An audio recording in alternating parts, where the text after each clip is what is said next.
Hey everybody, Mr. Polymers here. Just wanted to give you an update on my new FJR, Yamaha FJR 1300. Well, it's not brand new. It's about 5 weeks old now. If you remember my intro video, I mentioned something about a touring windshield. Well, here it is. This is the new Yamaha original Oem touring windshield. And it is about, I may include a picture of the two I did when I first got this. But anyway, this is about 4 inches taller and about an inch wider than the stock. Of course, it has the nice FJR logo on this.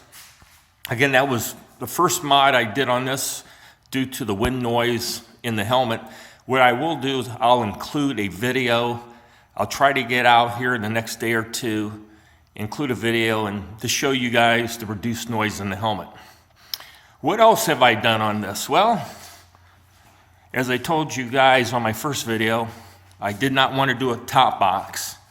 They can be expensive, and I just was tired of the look of those. So what I did, I bought this very nice, you can probably see I've got I think my phone's lights on.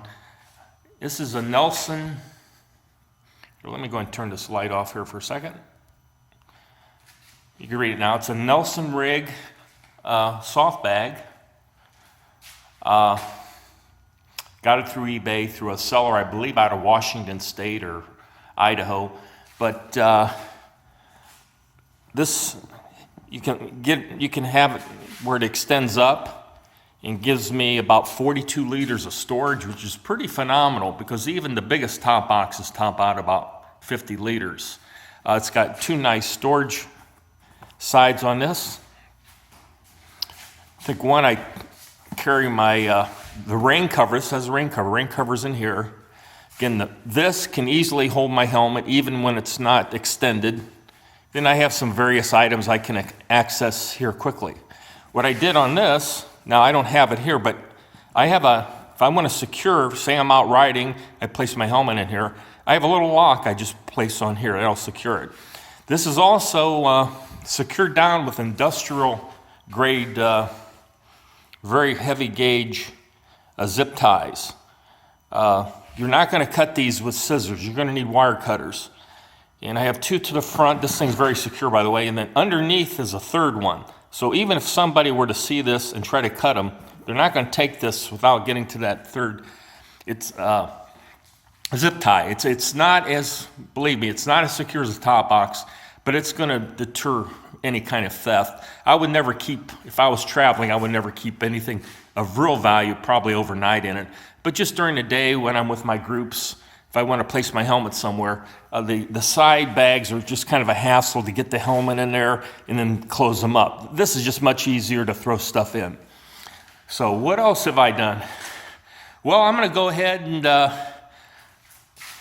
turn something on here to show you guys. Let's go ahead and flip the switch. And as you can see, she lights up. Those are 10-watt Cree fog lights. Those are 1,000 lumens. They're actually very bright. And when I originally put them on the FJR, at night I had people flipping their high beams at me.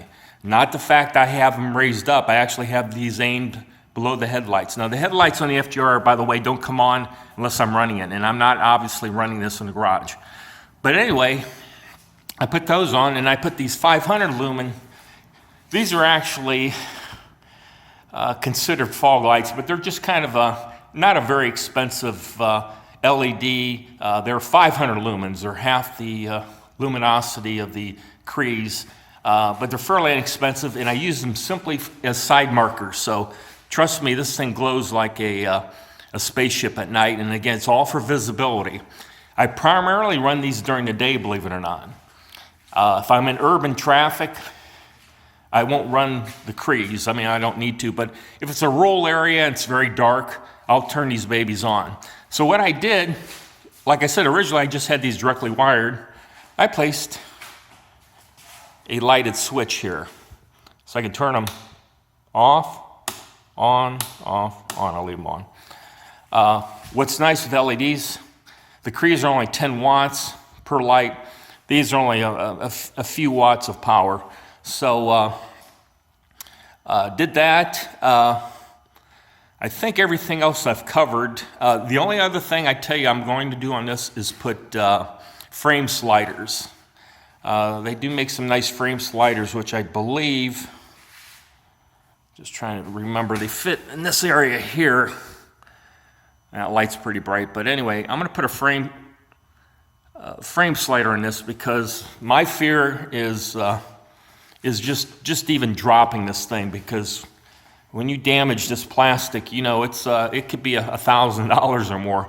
I currently have a $500 deductible on my insurance, and I was thinking about dropping it to $250, but I don't know.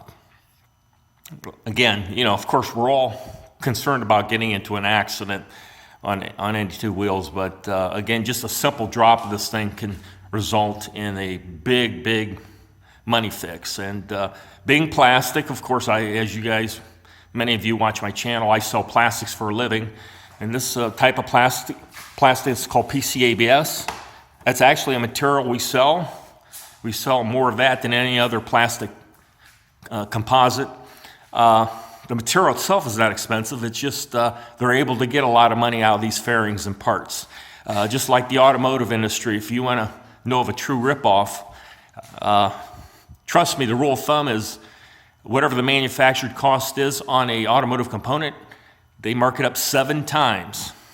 So I can get into a lecture on that. But anyway, that's just a fact of life on automotive or motorcycle parts. Again, they're all way overpriced.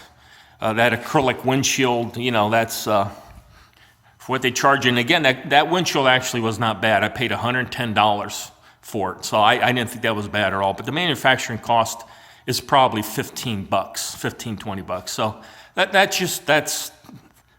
that's something we just, as consumers, have to kind of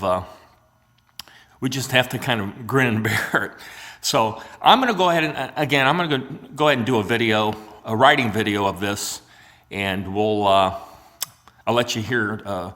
It is much more quiet with that touring windshield. Definitely, I'm 6'1", 32-inch inseam, so not that I'm an overly tall guy, but again, it has made it much quieter. So we will see you guys on the road. I do really like the FJR. Again, I'm 59 years old, so it's sort of a hybrid between a touring and a sport bike. Again, a sport tour. It really is a true sport touring bike. It can get aggressive if you want, or you can kind of lay back and go through the gears. Not going to be quite a Goldwing as far as comfort, but it's probably as comfortable as you're going to get with anything that's sports related. So this is Mr. Polymers signing off. Again, I'll see you on the road here shortly. Hey everybody, Mr. Polymers here.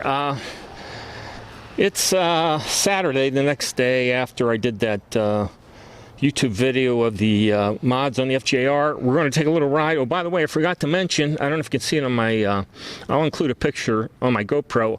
I placed these American Eagle decals on either side.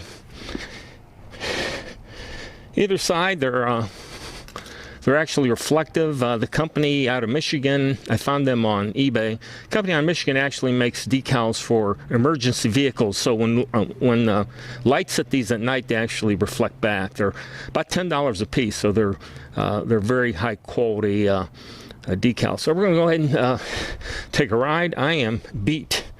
As you see, I have a bunch of leaves I sucked up in my blower. It mulches them up, and then I've got, 4 cans and 4 bags, so I've been out here 5 hours, and I tell you, it gets harder to do when you're 59 years old like I am.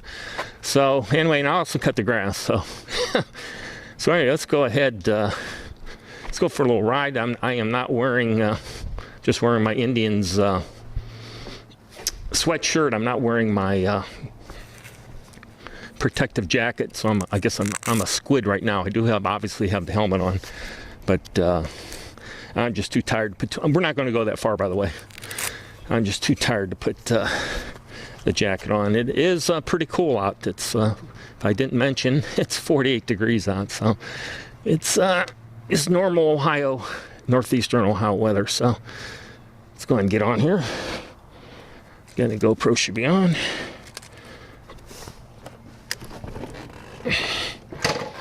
Okay, oh, the touring windshield. Let's get this started up first. Okay, the touring windshield. Let me get this in, first of all, let's get the signal off. I'm going to put my heated grips on. Let's go up to 2 in the heated grips, okay. Get her in neutral. Why am I missing it? There we go. Anyway, the windshield. As I mentioned, this is the touring windshield. When it's all the way down, there's a 5.5 difference in drop. So when this is all the way down, it's a little lower than the stock windshield when it's at the upper end. So if we go up a little bit, it's actually about 1.5 inches. I'm going to say here, this is going to be where the stock windshield is. So we're going to go ahead and start off on the stock windshield setting on the touring. Then I'll take it up as we get to a higher speed. All right, let's hit the road here.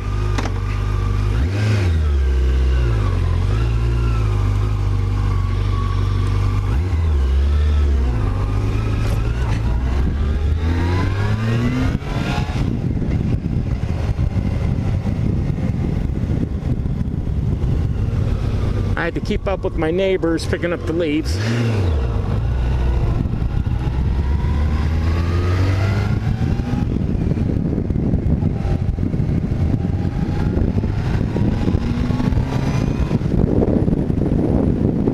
Okay, I took her up to about 47 miles an hour. I hear the wind noise, and again, this is the touring windshield at about the same setting as the highest setting on the stock windshield, so I can definitely hear that the wind hitting me in the helmet. Oh, did I say, by the way, this thing's a hell of a lot of fun. The Bergman to be honest with you, the Bergman, I know it's a scooter, but it got to be a little boring for me.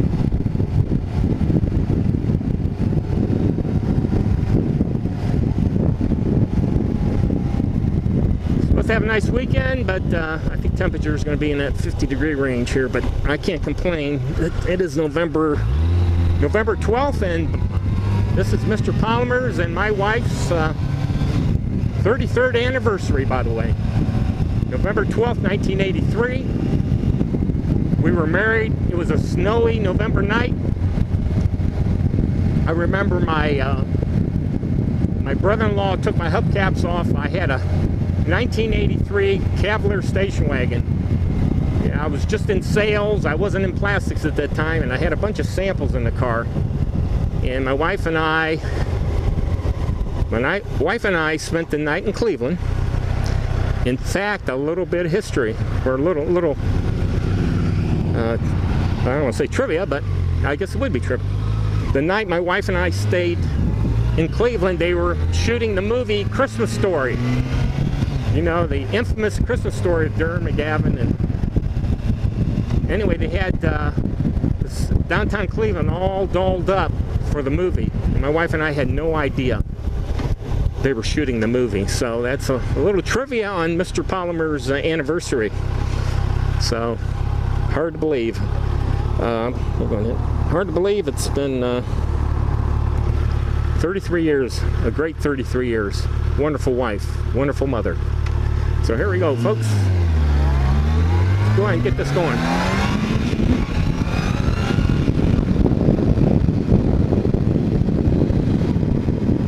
Now, I kind of got on it a little bit. And again, you can probably hear the wind noise. We're going to go ahead and I'm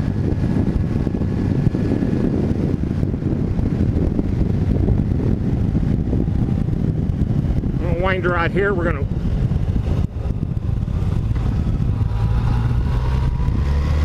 here we go. We're doing about 56 miles an hour. I'm going to go ahead and put this shield up. Did you hear how quiet it got? That's the new touring windshield all the way up. It completely eliminated the noise. Let's go ahead and bring her back down to about where the stock windshield would be on its upper point. That's about it there. Now if I go all the way down, that's as low as the touring windshield will go. Again, it's got a 5.5 inch travel. So for me, I like it nice and quiet. So anyway, this should pretty much complete my video. I don't want to make it too long. Mr. Polymers, enjoy your weekend. Again, I kind of left the house. My son took our dog for a walk, and I left the house unlocked, so I can't be gone too long. Although my neighborhood's not exactly the hood. I mean, it's a hood, but it's a nice hood. So we'll talk to you guys later. GoPro off.